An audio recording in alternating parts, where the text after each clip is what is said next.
بسم الله الرحمن الرحیم. السلام علیکم ورحمت الله وبرکاته. محترمو، زمونږ استاسې د تجوید دروس شروع شوي دي. مونږ دغه ځای پورې را رسولی دی چې صفات لازمه غیر متضاده په دې کې چې دی نن به مونږ دا ویلي وو چې دغه اووه قسمه دي. نو په دې اووه قسمو کې چې دی نن به مونږ دوه قسمه وایو او یو قسم به پاتې کیږي، یعنی دا به زمونږ پنځم شي، دا به شپږم، اووم به انشاءالله بل درس کې وایو استطالت. نو به هر حال د صفات لازمه غیر متضاده پنځم قسم تکریر دی. تکریر هم ویلی شي، تکرار هم ویلی شي، او بیا هغه نه بعد تفشي ده. نو نن زمونږ په درس کې دوه صفات به مونږ وایو د صفات لازمه غیر متضاده. آسان دي نو ځکه مې دوه لیکلي دي. بهرحال راځو لغوي معنا ته. تکریر یا د تکرار لغوي معنا څه شی ده؟ تکریر تکرار دواړه ویلی شي ښه. نو لغوي معنا یې څه شی ده؟ لغوي معنا د رپېدل، لړزېدل. مونږ وایو که نه یاره هغه کس چې دی لړزېږي، رپېږي، یعنی د یخنۍ د وجې نه یو کس باندې لړزان راځي، رپېدل راځي، بعضې وخت یرې د وجې نه هم کیدی شي. نو دا او اصطلاحي معنا حرف ادا کولو په وخت کې په ژبه کې یو قسم لړزه پیدا کیږي. یعنی لړزه مطلب یعنی ژبه رپیږي، یعنی ژبه رپیږي. نو دا اصطلاحي معنا شوه. یعنی اصطلاحي معنا حرف ادا کولو په وخت کې په ژبه کې یو قسم لړزه پیدا کیږي، یعنی ژبه رپیږي. نو د دې وجې نه په آواز کې د تکرار مشابهت راځي. د تکرار مشابهت راځي، تکرار نه راځي. کله چې تکرار راشي نو دا بیا غلطیږي دا لفظ ښه. د تکرار مشابهت راځي مطلب دا چې گویا چې یو کس دغه کوي چې دې کې تکرار راځي، یعنی مشابهت راځي، حقیقت کې تکرار نه وي. نو دا صفت چې دی صرف را کې دی، صرف را کې دی. اوس ادایګي طرف ته راځو چې د طریقې ادایګي څه شی ده. ګورئ ډېر اسانه ده. طریقه ادایګي حرف را ادا کولو په وخت کې ژبې سر کې رپېدل یا لړزېدل پیدا کول پکار دي. یعنی کم زمونږ ژبې سر دی.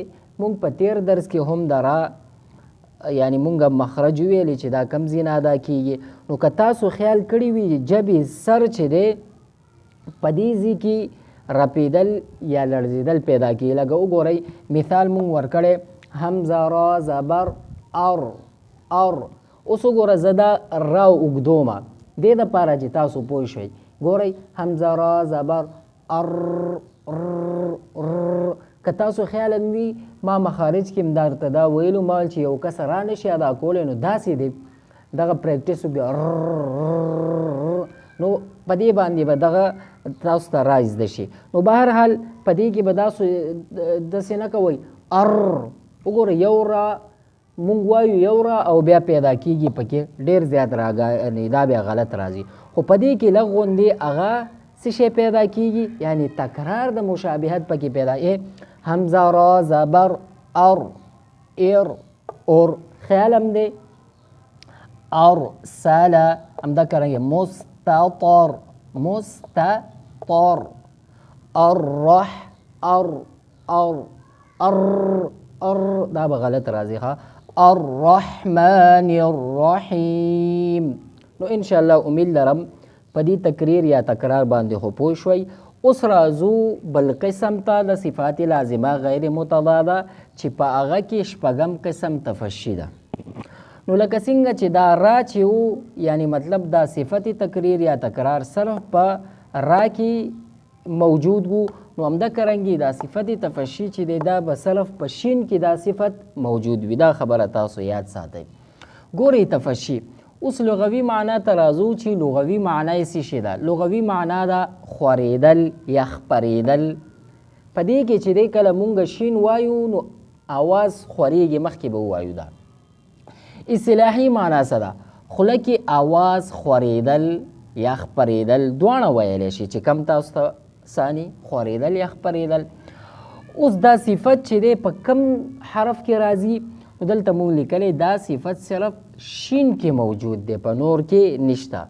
اوس د ادایګي طریقې څه شی ده؟ ادایګي دا ده شین ادا کولو په وخت کې آواز په خوله کې خوریږي، آواز په خوله کې خوریږي، خیال هم شته یا خپریږي. مثال اش، حمزه شین زبر اش، اش خیال هم دی آواز خوریږي، نو دې ته ځکه تفشي وایي.